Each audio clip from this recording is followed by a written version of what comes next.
TPCSI fans, you want to revolutionize your sports investing habits? Allow me to tell you about WagerWire. WagerWire is an app that helps you become a superior bettor by allowing you to sync all your sports books and track all your bets in one place. See your current action, your betting history, and stats. You could also sign up for sports books and collect bonus offers. Follow them at WagerWire on X, as it's the best account on the platform. Head to App Store or Play Store now and search WagerWire and download the app.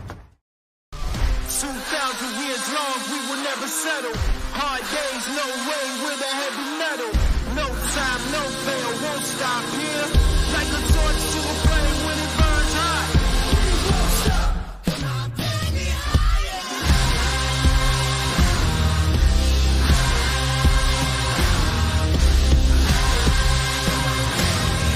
Like a torch to a flame when it burns hot.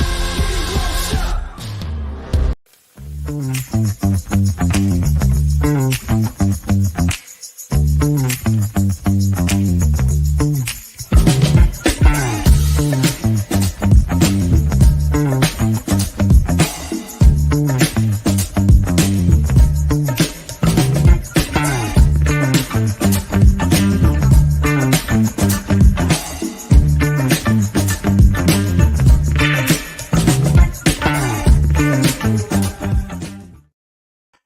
Good morning, sports fans from all around the globe. I am the host, Jeff Dawson, East Coast Sports Investors, and it is that time of the week, way to start the week. Korn Flakes Krack, the breakfast bankroll edition for Monday, October 21st, 2024. Hopefully everyone survived the weekend as the public back-to-back weeks crushed the books. I think there's going to be a lot of bankruptcy signs in Las Vegas as back-to-back weeks, and they got to be out of money at this point. So we'll get it firsthand from the legendary one himself, Mr. Bill Krackomberger, in a second. Shout out to our proud sponsor and partnerships. It's Atlanta Steak and Seafood.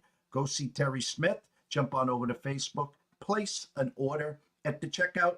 Seafood 20. That's Seafood 20. Any box of lobster tails, sea bass, salmon. The list is endless. $20 off each box. Tell them ECSI sent you, of course. WagerWire. Download the app at Google Play, wherever you download it. It's free. I promise you it will be the most used app moving forward. And of course, Viva Tequila Seltzer, CT Bets, that team, that family, second to none. The East Coast is cuckoo for coconut. Go try one where you purchase your adult beverages. Shout out to Noah Frank, the gentleman behind the glass, the best in the business. Go say hello to Noah. Without further ado, the one and only Mr. Bill Krackomberger.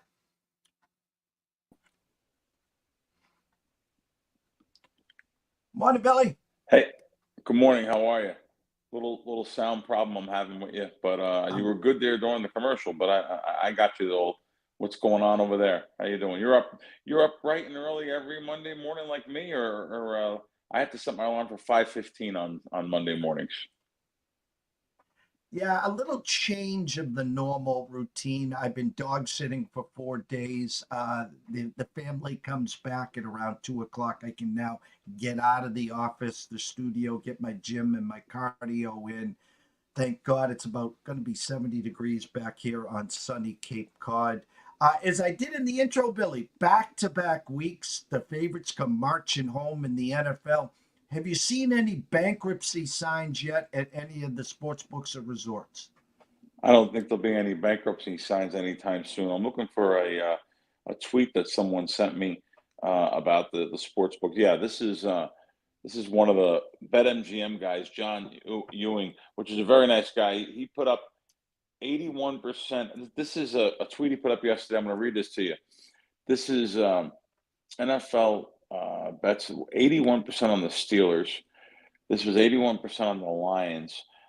This is actually the week before. This is 2 weeks ago talking about, but he put back-to-back weeks up how they've gotten killed and how they have listen, when teams like the Lions cover, it's gonna hurt the sports books. They're public teams. Even last night, They maybe got some money back, but yet the line didn't show that because the Jets. The Jets game was they're a popular team. They're a popular team. People want to root for Rodgers. They see the new trade coming back. Oh my God, this is going to be a big thing. So there's a lot of public money coming in there. But even though that line, even in Vegas here, it went to 3 for a second at South Point. I still think they lost for the week, even with getting some money there. There's a doubleheader tonight. Trust me, the public will find a way to give the bookmakers the money. It doesn't matter. There's action every day there, and when there's not action on the apps across the country that allow it, the jurisdictions that allow it, there's always the video blackjack and craps and slot machines, and there's ways that they're making so much money that I'm never ever going to be crying for any sports books, especially through the first 4 or 5 weeks this year. They absolutely destroyed it. There's cemeteries nationwide that were open just for the players that play in the sports books. They have buried everybody. So you're not going to hear me ever crying with the sports books. Shout out to Daniel Berry Sports Highlights. Of course, Mr. Russell Saylor. Shout out to Emil and his wife who join us every Monday right here. If you're not following Bill, head on over to Twitter at Bill Crackman and please go follow him. Billy, I'm so glad you brought that up because I don't think people actually realize this, okay? The sports books are in the back of every casino for a reason. So I'm going to take a typical story from someone, let's say, that wins $1,000 and is going to walk into the Bellagio and go all the way to the back and collect their $1,000. Well, as you're walking out, what do you see? Well, you see the card room connected right to the sports book there, and then the slot machines, all the bells and whistles. So, yeah, I'll donate 100 on Wheel of Fortune. Maybe my luck will get keep on running. And then as you try to get to the exit, there's the crap tables. Oh, and then I'll dump 100 there. Maybe we can get a couple yos or something there. And then let's spin roulette. There's another 100. Let's see if my lucky number comes. And then we'll finish it before we get to, of course, the piano playing at the very beginning of the Bellagio. Let's play some blackjack. By the time you're done, if you walked out with a C note or two, you felt good, Billy. All those things are there to appeal to our senses. So to appeal to the, I always use this word, it's an overused word that I came up with actually. Not that it's a common sense word actually. It's the human condition, what we're accustomed to. It's so appealing to see the neon pinks and reds and blue and of the slot machines and say, ooh, that's so easy on the eyes. And oh, by the way, look at this. It's Superman. It's Spider-Man. It's the Wizard of Oz. It's the Chocolate Factory, Willy Wonka. This is stuff I loved when I was a kid. Let me just throw a 20 in or 4, or the game shows like you're talking about, Wheel of Fortune. I'll give you a quick one with my wife. So my wife doesn't gamble at all. And, when the one or two times she went in the casino, and I gave her some money for the Wheel of Fortune to play while I was betting sports or something. She really didn't want to do it, but she did it. She went in, put $20, and she got to spin the wheel once and got the 20 up to $43. And she's, ooh, that's fun. I want to spin that wheel again. This is a girl who doesn't gamble. She doesn't have any vice. So now she goes through the $43. She comes back to me at the sports book, and she's pissed off. I was like, wow, I seen a change of emotion. This is a regular 9 to 5, beautiful girl, young girl, never gambled in her life, hardworking, and came back and said, you know what? I want to go spin that wheel. I want to just spin the wheel one more time. Can you give me some more money? And next thing I know, she come back again with a steam coming out of her head. And I'm like, wow. If you think this appeals to someone that doesn't even gamble, just based on the game show and wanting to spin the wheel, because we're conditioned from being a little kid playing checkers or Monopoly or whatever, life, operation, with our family, and we're conditioned to winning or getting that feeling in our body, the endorphins rising up at a certain level. And now you're doing it in a setting like that with all the bells and whistles, as you call it.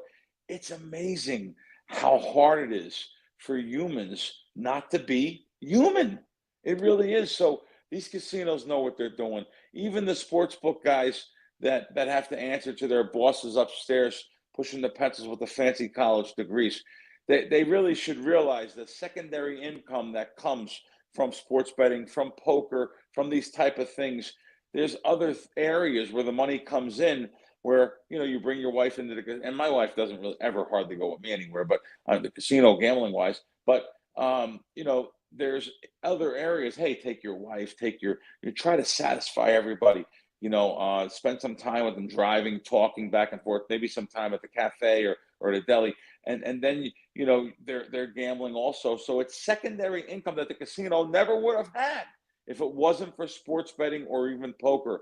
But they never look at that. They look at it as, oh, we would have had that business anyway. Yeah, but that's not true. That's like a casino that fires a casino host. So they get rid of a casino host making $80,000 a year, and they send him out, and then he goes out and he goes to another casino. Well, what does he do? Takes his players with him. The casino says, oh, no, they come here because of this and this and that. No. I mean, every casino it's all apples and oranges in every single casino. So don't tell me I'm not following a casino host that takes care of me a little bit more than the kiosk or that little host desk when people come up and ask a question, and they're all accustomed to saying, let me look at your screen. Oh, yeah, you can get this. The theoretical says this, and I can get. No, I want a customized personal casino host that takes care of me. And by the way, maybe takes a little something from me. I don't mean cash even. I mean maybe gift cards at Christmas or Thanksgiving or throughout the year if I make a score. I want those kind of personnel. I want the kind. And by the way, usually I'm not picking on any females here. Usually I want a guy because I want a guy that knows what it is to lose a paycheck. Sometimes not saying females don't gamble. They absolutely do. As you can see it at the Keno machines and the slot machine, they're gambling. So but I'm saying I want a host that gambles, whether it's male or female. I want someone that's relatable. I want someone that knows what it is. I'll say it again, to lose a paycheck and literally, look for a $50 comp and literally walk out of the casino dejected. And maybe not. Maybe I say sometimes, maybe when the money's gone, the pressure is off. Now I can go to sleep. I have no money. I don't have to gamble every day. I did that when I was a kid too, when I was in my teens. So I know what that's like too. But it's amazing how this show, Korn Flakes and Cracks, can go and crack. We can go anywhere. This wasn't planned. We had no planned show. I don't know what you're going to ask me. So I think that's why I really enjoy coming on here every week and just talking about. I love casino stuff too, not just sportsbook stuff. But this all started out with the sportsbook saying they had a bad week, and the poor sportsbook. Oh my God, I feel so bad. Well, I don't feel so bad. I just told you all the other things. They made so much money through the first 5 weeks, the secondary income coming in, and people will find a way to lose the money anyway. So that's all I want to tell you. And I talked about last week, guys, like, what do you say to these publics, the degens, the ones that took 5 straight weeks of losses and they had their chest out on a holiday Monday? There was matinee hockey, there was MLB playoffs, and of course there was the NFL, and they're doing the same today. There's only one hockey game, no World Series till Friday, but they got 2 NFL games. So what are they going to be at the race book in the afternoon? And then they're going to get their taste of some NFL, and they'll sprinkle a little something on the Maple Leafs tonight. How's that sound? I say it all the time when I'm back east. Not so much out here in Vegas. I always say when I'm walking through the casinos, like Monday, Tuesday, Wednesday, does anybody work? I mean, it just, here you have a more vacation crowd, I understand, but you have a locals crowd. In the local casinos, you say to yourself, wow. But there's a lot of shift work out here. So people can work, different crazy hours here. But, there's tons of action. You could find it. You can get yourself in trouble almost in any state in the country now, whether it be lotteries, racetracks, casinos within a 3-hour drive of every town in America. You just have to have those skill sets in the bankroll management. to know that this is not on your side. And Jeff, when I walk into a casino, I look at things so different. I'm not going to say that anyone else, but it is anyone else, but different than the way I looked at it 30 years ago. I walk in and say, well, what can I gain an edge on? What has a mathematical edge for me? Whether it's Walmart gift cards being given out for playing a 99.5% video poker game, so many points acquired, to maybe a bonus day, 10 times points, to the advantage slot machines that a lot of the hustlers are playing now, where the bonuses are built up from previous clients, previous people that are playing that don't know.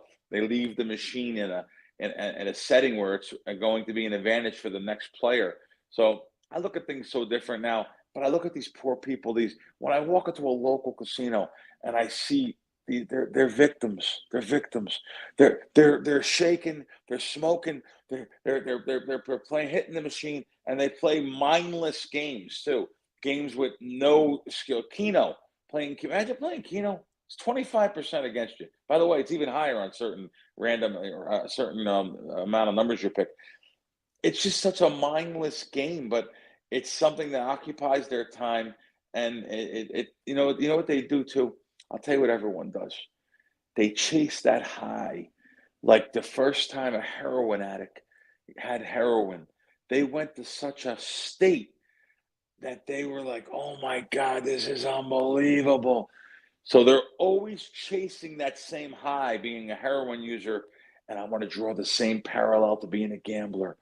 You're always chasing that high of winning that first trifecta, or winning that jackpot of $4,000 hand pay, or that bonus on a machine, spinning that wheel and hitting something good. So that's what these companies do. They have to dangle these carrots and make you chase those same highs, just like a heroin addict chase the first one. I'm a week late to this party. I sent you a text, and as you said, these shows, we have over 2,200 shows on our YouTube channel at East Coast Sports Investors. If you haven't subscribed, please subscribe, turn on the notification. Obviously, never miss a show here on Mondays with Bill Krackomberger here. Vegas changing, the landscape changing. I stayed at the Riviera 2 months before it was taken down. The Tropicana was demolished last week, 10 days ago. Any good stories from the Trop, Bill? I didn't go to the demolition because people don't realize how dangerous that is too. Especially a building like that. They admitted there was tons of asbestos in some of the towers there. So I just don't think you want to be around that kind of thing with that stuff coming down on everybody. Stories at the Tropicana. Boy, let's see. I seen my buddy Andrew Dice Clay there multiple times at the comedy store. I was back in the green room with him many times. Had a lot of good times with him. But even pre that, I remember my buddy Pat Trafficon, who just passed away this past year, telling me when he was a pit boss back, he was yelling at. He had Khashoggi, Khashoggi was this giant arms dealer, and he was a giant baccarat player, max bet every hand. So Pat's trying to floor him, and Louis Prima's horn player Sam Butera is in the lounge there, and Sam's on the bugle and trumpet and playing so loud, and they played those songs that if you've seen the movie Casino with Robert De Niro and Sharon Stone, there was a lot of songs there from Sam Butera and the Witnesses and Louis Prima, so that like the loud kind of a noise brass section, and Pat kept going, Sam, you got it. I can't hear Khashoggi. He's calling out bets, $20,000 to $40,000 bets. I can't even hear him because you're playing so loud. We got to look. Finally, Pat literally pulled the plug on Sam Butera and the Witnesses, and that was in the Tropicana, and they were booking that kind of bets back in the day. It's funny. They were booking those bets back in the day, but yet they were a sweatshop the last 10 years, the last 15 years. They were a sweatshop. They didn't like anyone that even thought about winning. Not one thought about winning. If you walked in, you thought about winning, they don't want you. Oh, my God. They were scared to death. And it was through different companies, too, by the way, not just the last one that owned it. The last 2 or 3 companies that owned it, scared to death, walking in there It's like me going in Treasure Island now. I walk in Treasure Island, surveillance is immediately called. Bill Krackomberger's in the building. There's an antique walking around there. There's a guy that's walking around there. I wish I knew his name because I put him on blast because he is an antique. He's scared to death of anyone that comes in and thinks about winning. You know, I remember like there's a guy that retired there. There's a guy, Ike, that was the head of marketing and the head of Phil Ruffin's right hand. And by the way, Phil Ruffin's a great guy. Always a very cordial guy. I met him a couple of times. But I'm not going to say nothing to Phil because that doesn't. These guys have been with him since the beginning of time. But these guys that he has working for him, he keeps them there for a lifetime. And literally, some of them are just scared to death of anyone. Like I said, that guy, Ike, you know what he used to say? He used to tell the head of marketing who I was friends with, he used to say, this guy's actually trying to win. You know, this is a place that threw Phil Ivey out. I mean, you know, they wanted big action. So they had big action in there. They had Phil Ivey playing and they're playing craps. And, you know, Phil dropped 6 figures a couple times. And then when he won back half the money, they threw him out. They couldn't take like, you know, you want that big action. Once it comes in, you know, it's amazing because probably, you know, the old man up in the office or the big bosses, they want volume. They know what brings in money. Money is brought in by volume. So it's amazing, though. The people they pay sometimes do the exact opposite of what they're supposed to do. They don't want no big decisions on their shift. They don't want no big decisions on their weekly calendar. They just want to come in, basically steal a paycheck and go home and not have anyone question them. Please, let me go in today. Just please, Lord, don't give me any questions at all. Let me come in today and no one ask me any questions. Don't let me make any decisions over $25 and let me just steal my paycheck. Shout out to Howard Blindman. Blindman in the house. Russell Saylor has a question. He goes, is that the same Khashoggi as the journalist from Saudi Arabia that was killed by the government? You know, it might be in relation. This Khashoggi was a billionaire. He was a big arms dealer. He used to park his yacht outside of in Atlantic City at the old Trump Castle and go in and fire. And this Khashoggi was an absolute billionaire, giant baccarat player. You could just look him up. And but it may have a relation. I'm not sure. Billy, we got about 5 more minutes till we have to let you go. Unfortunately, I could talk hours with you. In the mailbag, we talk food, we talk slot machines, we talk casinos, whatever we feel like what the Monday morning temperature is. Got a question for you. Bagels and Jewish delis. You got standing room only here. A lot of people live here. What do you got for us this week, Billy? Well, I mean, I'm back east still. I'm still Katz's Deli. I think they got the best pastrami in the world. It's on Houston in the Lower East Side. I know they bang you out for $30 for a sandwich now, but you could literally get some extra bread and split it up between 2 people. I'm not splitting it, but most normal people can. Yeah. So and then the hash sour pickles. But yeah, no, I here in Vegas we have Siegel's Bagel Mania over on Convention Center. They have a decent bagel there. I'll actually take some home. My wife likes the sesame bagels there, so they're decent. They're always packed. If there's a convention in town, you probably don't want to go. It's that busy, but they're very good. Siegel's is very good bagel mania. I know Steve Siegel for years. He has a lot of motels around town. Business guy. He's got real estate all over. But he opened up that deli, and that's good. There's a deli called Weiss's Deli by Green Valley. It's on Green Valley Parkway. Weiss's is pretty good. Oh, they've been there for years. Old school deli. They're good also. They have some really good things there. I like the soups there. I like the soups better than Siegel. So I like their matzo ball, and they have a sweet and sour cabbage that's fantastic over there. There's a deli over in Summerlin called Bagel Cafe. Myself, Jeff. I got to tell you the truth. So I tell you about the place is good. Don't like the owner. The owner thinks he's like a mob guy. He walks around like he's you're a deli owner from by the way, from Astoria, Queens. You're Greek. I mean, you're not a mob guy. So anyway, but the food's actually good though. So that's the main thing. And the beautiful display case. There. So I do like that. There's 3 of them. We have a Abel's Bagels is a local bagel place to buy bagels here in town. Abel's is good. I tried them recently. ABEL. There's a couple locations around town, so there's 3 or 4 locations for some good sit. But I like the old sit down delis, like I said, where you sit down and you get served. And the old Jewish lady comes over. I used to go to a place in Second Avenue Deli in New York. She used to say, "Don't get me in a pickle today." I used to love. I loved going to the Jewish delis in New York, and that'll always be home to me. But however, we do have a couple here that are competing, and never as good as home, but very good for Las Vegas. Well, I'm a sucker for the half sour pickles, and when I'm in New York City, I do a lot of high stakes fantasy drafts in the city on Labor Day weekend, and I would always go to one of the delis, get the big sandwich, eat half there, The half bring sour. half home, half sour. I'd have Go a to the side Pickle plate Man. of There's the a half place on sour. the Lower East Side, Jeff, called the Pickle Man. The Pickle Man. That's where everyone gets their pickles from. Great half sour. Sorry, I don't mean to just. You said pickle. I got to tell you. Bill, like I said, standing room only today. There's no way I would rather be than right here to start the week off. Go follow Billy on Twitter at Bill Crackman. But as we always close up this segment, Billy, tell everyone A, where to find you, B, your website, of course, and C, your schedule for the rest of the week. At Bill Crackman on Twitter. I answer my own tweets there. That's me. I also have an Instagram account at Crackwins. And I also have the website at Crackwins and also the app, Crackwins app. I am all over the place.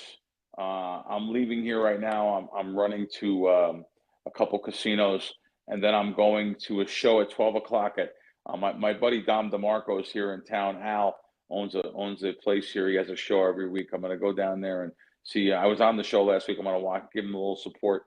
But during the week, though, I am on my own podcast Wednesdays. I am on VSiN Thursdays. I am on multiple Fox hits throughout the week. On the weekend, Fox Sports Radio, countdown to kickoff. There we go. Billy, have a great week. Can't thank you enough. Enjoy you. I'll be watching you all week, and we'll catch you back same time, same bat channel next Monday. Thank you. The one and only Bill Krackomberger. Please go follow him at Bill Crackman. Again, we don't know where we're going in these shows. We start with, I didn't talk Texas, Georgia. I didn't talk any college football. We barely talked NFL, and then we're a half hour in already. Russell Saylor, great stuff. Thank you so much. Noah, we're going to go to a couple commercial breaks, and when we get back, we're going to stay with Fox Sports Radio. The one, the only Mr. Bernie Fratto joining us here to talk some NFL and much, much more. Please stay tuned. We'll be right back. 2,000 years long, we will never settle. Hard days, no way, with a heavy metal. No time, no fail, won't stop here. Like a torch to a flame when it burns hot. We won't stop, come on, baby,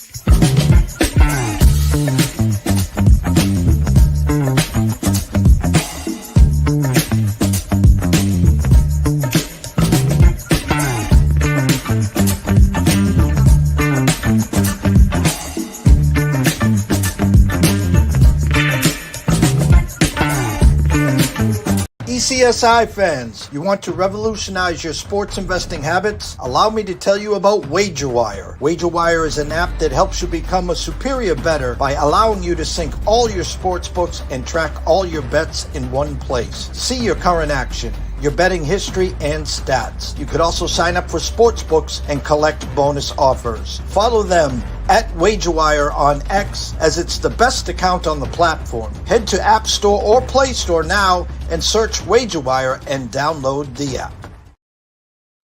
Our next guest, good friend and colleague. I know most of you people watching and listening listen to him. If you're back east, I got to make an extra pot of coffee. It's Friday nights and Saturday nights, 11 a.m. Pacific. If I remember correctly, till 3 Pacific. I could be wrong on that one, but I can get him late late, or I should say early morning, all the way till I'm up in the morning. Good friend and colleague, Fox Sports Radio himself, Mr. Bernie Fratto. Hey Jeff, how are you, bud? And by the way, you've been on my show, of course, and it's actually not to be that guy, but it's 11 p.m. Pacific to 2 a.m. 2 a.m. on Friday night, and then Saturday night, 11 to 3. I was trying to replay the tape, and you're correct. Of course, I'm saying early mornings, p.m. to a.m., but there was times where I was coming on at 2:30 Eastern, 3:30 Eastern, and I've come on as late as 5:30 a.m. Eastern. So I was a little slow. The coffee, the 5 cups hasn't kicked in. But how you been, Bernie? Good, and you had that Belichick thing pegged. You knew by this time last year this was going to be a swan song. So we'll see what's next. Well, there's plenty of jobs that will be opening up for him. Absolutely. The Eagles, who just can't seem to get out of their way. There's rumblings there. There's rumblings, of course, in the Giants headquarters there. And then, of course, the Jacksonville team, where Peterson and company staved off by defeating the Pats there. Another loss in London, Bernie. And I think Peterson would have got his pink slip this morning. Probably. I think, Brian Dable's done a good job, but as Pete Rose once said, coaching football is like driving a stagecoach. Without the horses, you're not going forward. New York is short. But I think Belichick would want that job. I'm speculating. You still got a sitting coach there, so you don't want to write his epitaph yet. But look, he won 2 Super Bowls with Bill Parcells in 87 and 91. He has a lot of ties there. He loved living there. He loved working there. My gut, and he loves living in the Eastern Seaboard. So my gut tells me that if Belichick is back next year and if the New York Giants job is open, that would be the most likely landing spot. Your take on Bill and Jerry's world. Last time we saw Dallas, they got blown out again at home. Thank God the bye week there. And who had the Washington Commanders 5-2 on their bingo card? Jaden Daniels gets hurt. We'll see later this week or today, actually, the speculation on his ribs there. Philly with a big win there. Do you think at any point both Jerry and Bill could leave their ego at the door? Let's say Dallas doesn't make the playoffs, they end the year bad, or does Jerry still want that puppet with McCarthy? Bill Belichick's not going to Dallas. It's a zero. We don't even need to go down that road. And what's interesting is the Cowboys have 5 big stories in the NFL this week that are huge, I think. And Dallas doesn't even make the top 5 anymore. I said in August, I thought they would go 8-9 this year. They're a mental train wreck. McCarthy is a lame duck. Dak did get paid. He got his $60 million. He's doing exactly what I thought he would. CeeDee Lamb cried, got his money. So Jerry's $90 million out. And all everybody wants to do is to see how stupid Jerry is, but he pays everybody, and they don't perform for him in the postseason. So Dallas will always be America's team because people love the Cowboys and people love to hate the Cowboys. And at any stadium across America, when the Cowboys travel, they draw more road fans than any other visiting team. And they get 90,000 at home, and they get the TV ratings, and it's just one of those deals. And there's a lot of people that hate watch the Cowboys, but frankly, and they're no longer a story this year, because they are what we thought they would be. Well, your hometown, your roots, Detroit here, I'm calling it America's team. And I was talking to our producer before the show started, and we talk about culture. And you can see the Lions here, who gave the Vikings their first loss yesterday, learning from last year's mistakes. They were within a whisker of big plans, heading potentially to a Super Bowl last year. They bought into Dan Campbell, hands down in my eyes, the best team in the NFC right now. Thoughts on the Lions, where they are right now, and in the direction that they're moving? Well, that was a huge road win for the Lions, a huge road divisional win. I've always liked Dan Campbell. He was a tight end on the team in 2007, which was the tight end on the Lions, which was the second of the last year. I did the pre and post game show with the Lions, and he is who he is, and he's completely remade that culture. He's a little bit of a maverick. I thought he was crazy in the first quarter to go for it on 4th and 1 from his old 39 and it failed. Like the risk reward, but that's how he rolls. And what he has done is he has created a culture there where they expect to have success. They don't hold mental pictures of fear, what they don't want to happen. They play to win, and it's permeated. The big story around the Lions is I look for them to make a move and try to replace Aiden Hutchinson. It's a big loss, and I do not.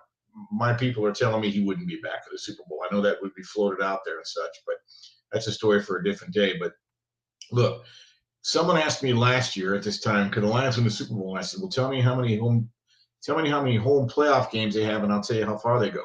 They won their 2 home playoff games. They went to San Francisco. You know what happened there. They've got to get that NFC Championship game at home, right? So the Lions have proven, though, that offensively, defensively, they shored up some of their issues from last year. They're a very complete team. They run the ball. They've got big play capability. They block and tackle hard, and they're going to play 4 quarters. If you get them down, you're going to kill them. They had the 1 home loss to Tampa Bay. Tampa Bay's front 7 was spectacular that day, and the Lions are susceptible through the air, as we know, but every team has at least one little peccadillo. But I think the Lions are only the 3rd biggest story. To me, the biggest story right now is it's pretty clear the road to the Super Bowl is going to go through Kansas City again. They waltz into San Francisco. San Francisco had all their weapons back. They were motivated. The Chiefs only have a 17th ranked pass defense. And the irony, this team now, this Kansas City Chiefs team, Jeff, is defined by their defense. They've got a spectacular defense. They're situational. They're brutal in the red zone. They're very tough on 3rd down. They're even tougher in the 4th quarter. They buckle down. And I know Patrick Mahomes isn't putting up great fantasy numbers, but when he needs to make the plays that he needs to make to move the chains, instinctively, he does those things that breaks the other team's back. So lo and behold, they're 6-0. The last team to go 6-0 after winning back-to-back Super Bowls was Bill Walsh's 49ers back in 1990. That's pretty good company to be in. The second biggest story, and you can maybe make it the biggest story, is the Jets, who continue to look like a drunk crossing an icy street. How'd that Davante Adams thing work out? I ripped it all week. I'm not a Davante Adams fan. This is the 2nd time he's forced his way out of an organization because he doesn't get his way. He sulks when he doesn't get the ball. At least for one game, the Rodgers to Adams combination was a dud. He dropped that pass, the first play of the game, maybe a little wide. You got to haul that in. He had both hands on it, right? It was sort of a portent. He only caught 3 balls for 30 yards. Meanwhile, I think Garrett Wilson is not happy. He's your star. Alan Lazard was doing a fine job. So what do the knucklehead Jets do? They can't block. They can't protect Rodgers. They don't really run the ball well. Last night, Breece Hall had some, good plays, but they don't really run the ball well per se. So they go out and get another wide receiver. Whatever Aaron wants, Aaron gets. This is not working out. They're 2-5. This is an abject failure. Can you imagine if they lose to your Patriots upcoming this week? Everything is on the table. Once they get that 7th loss, you can write them off. That's the way I see it. Because let's say they win 2 in a row. Let's say they're 5-7. Then you're going to still have to go basically 5-0 down the stretch to get in the playoffs. I think that they're a major problem. The 4th story, the Cleveland Browns. Deshaun Watson goes down. How ironic. The Shakespearean play is about come to an end now. I think Deshaun Watson is taking his last snap in Cleveland, and you could pretty much write that off. And then finally, I don't know why it's become such a national pastime to slam Russell Wilson. Last year in Denver, he threw 26 touchdown passes and 8 interceptions. I didn't see every game. I didn't see every play. It wasn't a mix between him and Sean Payton. I get that. Here's a guy who's been to a Super Bowl, won a Super Bowl and been to 2, could have easily won 2. Justin Fields will never be a major league quarterback. He's a stellar human being. He's a class act, consummate team player. He'll be on an NFL roster for 10 years minimum, right? But his default is to run. So he's a college version of a dual threat quarterback. He cannot operate from the pocket. He's slow to read. He's slow to react. He's slow to get the ball out of his hands, and he's not accurate. He left so many plays on the field against the Raiders where he took off and ran. All of a sudden, Russell Wilson gives him a legitimate vertical passing attack. George Pickens was like Christmas Day yesterday. So all of a sudden now, when that vertical passing attack opens up, running lanes open up for Najee Harris. Russell Wilson's going to be just fine. You said a lot there, and I lived for 2 decades with the Patriots, Bill and Tom. We won 6 Super Bowls, as they got a little longer in the tooth, it wasn't about the Randy Mosses of the world. It was about trusting the system. They had Bill, they had Tom, and they were one step ahead of the game. The locals like to say playing chess while other people are playing checkers. We're witnessing the same thing in front of our eyes with Andy Reid and Patrick Mahomes. As you said, fantasy wise, the guy didn't crack 14. If he didn't run that touchdown in, he wouldn't have got double digits. Okay. But it's Andy Reid and Mahomes, Super Bowl, Radio Row, interviewing the Philly Godfather. He quoted and said on the Super Bowl, you cannot quantify greatness. And obviously, Patrick Mahomes is one of those guys when we talk greatness. It's just, as you said, now it's the defense. They lost Pacheco. They lost Hollywood Brown. They lost Rashee Rice. They bring in Juju for 2 weeks. He's now hurt. Kels just looks like a shell of himself, yet they're 6-0, Bernie. Yeah, I don't know if you can quantify greatness, but I know you can define it. And greatness, good becomes great when you repeat success over and over and over and over and over. That's where good becomes great. And there's an old saying: a star might win you one game, but a team might win them all. If you look at the Chiefs' culture, they have a culture, and it's a do-your-job culture, like they had in New England. Focus on the process. The results take care of themselves.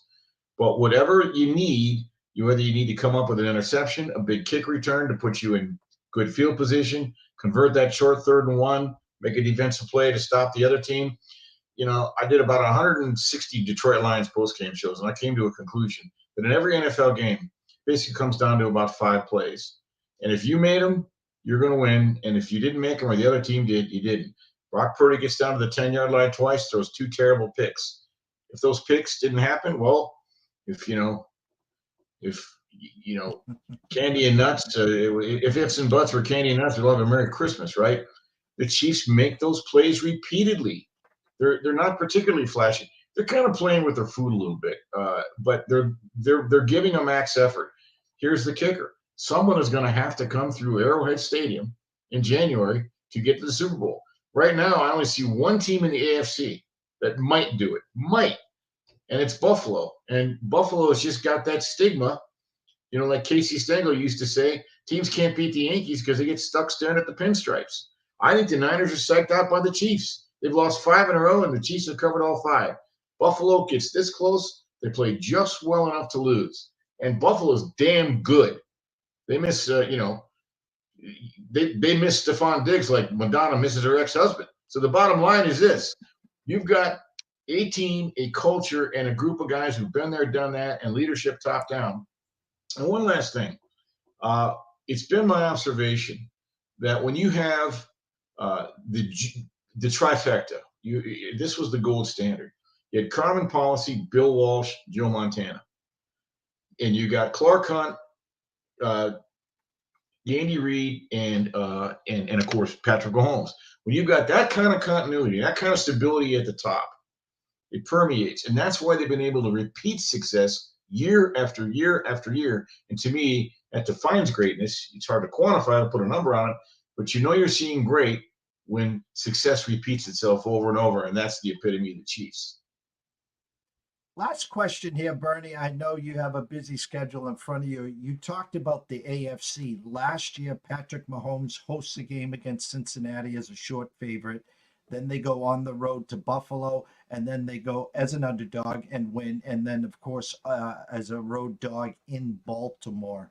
And they find a way to win and then eventually beat the 49ers there. It looks like it's setting up where the Chiefs will be the home favorite throughout the playoffs. You talked about the Bills. You talked about the Ravens. A lot of people will say, well, I think the Ravens are a better team. Well, probably on paper they are. But if you got to steer across and you need a score to win the game, are you going to take Mahomes or obviously Jackson? I guess my question to you is, the one team, you talked about kryptonites there, and San Francisco right now, the Chiefs are their kryptonite. There's a team in Cincinnati called the Bengals with Mr. Joe Cool. They're the one team in the AFC that is not afraid of the Chiefs.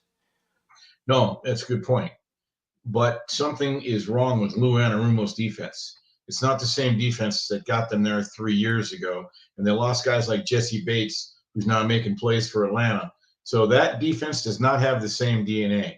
I believe you're right. Thanks to Joe Burrow, they're not afraid of the Chiefs. And if this was the same Lou Anarumo defense of 3 years ago, they're one team that I think if the game was played 10 times in Arrowhead between, for the right to go to the Super Bowl between the Bengals and the Chiefs, I think the Chiefs probably win 7.5 of those. Okay. If the Ravens play them, they're going to win 9. If Buffalo plays them, they're going to win 8. You only got to do it once, but I just don't like their chances. This Chiefs team is mysterious. And if they can manage to somehow get healthier later in the year, I don't know if Hollywood Brown's back for the playoffs. I don't know if when Rashee Rice comes out, but it doesn't matter. And I think they're kind of saving Travis Kelce. You'll hear from him when you need it. But let's not forget, because one of the things I debunked last year is this false narrative that running backs are devalued. That's not true. They're every bit as important as ever, Jeff, because you have to have a balanced attack. But they're interchangeable. How did we find that out? The creme de la creme. The Chiefs had Clyde Edwards. He gets hurt. You're bringing a 7th rounder out of Rutgers. He rushes for 124 yards and you win the Super Bowl. Next man up. That's what the Chiefs do. They find guys that fit their mold, that can make plays in space, and they are assignment sound. I think it was Bill Belichick who said it. You can't. It's very hard to beat a team that won't beat themselves. The Chiefs don't get a lot of penalties. The Chiefs don't turn the ball over a lot. They have a little bit this year, but they've been able to overcome it, right? They don't blow a lot of assignments. They really tackle well in space. And so all of those things that don't necessarily show up in the box score, the Chiefs just consistently do, and they wear you out. And then, if you got Patrick Mahomes and the ball lasts, get your affairs in order, because this is what he does. Go follow Bernie on Twitter at Bernie Fratto. As we always wrap up the segment here, Bernie, please tell everyone your radio schedule on Fox Sports Radio for this weekend. Okay, thank you. So the Bernie Fratto Show, Fox Sports Radio, syndicated on 600 stations nationally, Sirius XM Channel 83, iHeartRadio. You can hear it online as well as foxsportsradio.com. I air at 11 p.m. Friday night, which is 2 a.m. Eastern, Saturday morning. It's a 3-hour show, followed by a 4-hour show that starts at 11 p.m. Saturday night Pacific, 2 a.m. Eastern, and goes 4 hours after that. And if the Giants end up hiring, okay, this is all hypothetical because you don't like to talk about a guy's job when he's sitting in the chair, right? But if the Bills, or if they, I don't want to keep saying Bills, his name's Bill Belichick. If the Giants hire Bill Belichick in January, you'll be coming back on to get your flowers because you called that. And I think you might be right. Well, we sure hope so. So glad to get you back here, Bernie. Have a blessed day, a better week, and we'll catch up with you soon. Okay, sir? Okay, enjoy your day. Thanks for having me on, Jeff. Thank you. The one and only Bernie Fratto at Bernie Fratto. Of course, go catch him on Fox Sports Radio and Sirius Radio, a great friend and colleague. I love when I go out to Vegas. We go to the Del Mar Deli, which is in the South Point, right in the sports book. We enjoy a good lunch there. As then we talk to Jimmy Vaccaro. We talk to Chris Andrews. Back in the day, Brett Musburger would be behind us shooting the fat, as I would like to say there. Noah, let's go to a quick commercial break, and we'll do a quick wrap up and tell you what we have in store for you on the ECSI network. We'll be right back.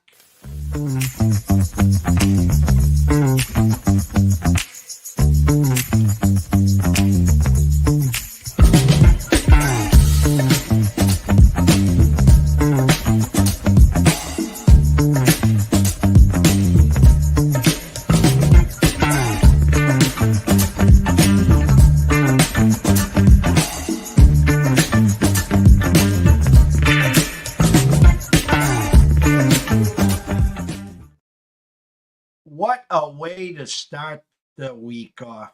Bill Krackomberger, it's just amazing where if I wrote a list of 10 topics, we might get to 2. I don't even bother. I throw the first soft lob and then we just run with it. And again, whether it's about college football, what happened in the NFL, sports books, the public betting, casinos, slot machines, who's in town for the week? Oh, we're talking bagels. We're talking cheesecake. It doesn't matter. And it was standing room only, guys. I can't thank you enough there. And then, of course, the one and only infamous Mr. Bernie Fratto, Fox Sports Radio, talking NFL as NFL is king, especially nowadays. And we didn't even talk about the World Series. Yankees, Dodgers, first pitch on Friday. I saw at the Circa. Good morning, Mr. Benson and Mr. Stevens. I saw Dodgers minus 125 and the Yankees plus 105. We got Shohei Ohtani versus Judge and Soto. Don't forget the 2-3-2. Friday, Saturday, off on Sunday, Monday, Tuesday, Wednesday. If it goes 7 games, November 1st and 2nd will be the last 2 there. 5 o'clock. The closing bell, myself and Riley Magnuson will be back to get you caught up in the re-entry Monday, as we like to say back east, and get you caught up on a hockey game, 2 football games, and what else is going on in the planet of sports and the sports market. Shout out to Russell Saylor. Shout out to the blind man himself. And of course, Daniel Berry, Sports Highlights. Noah Frank, amazing work as always. Thank you guys so much. We will see you soon.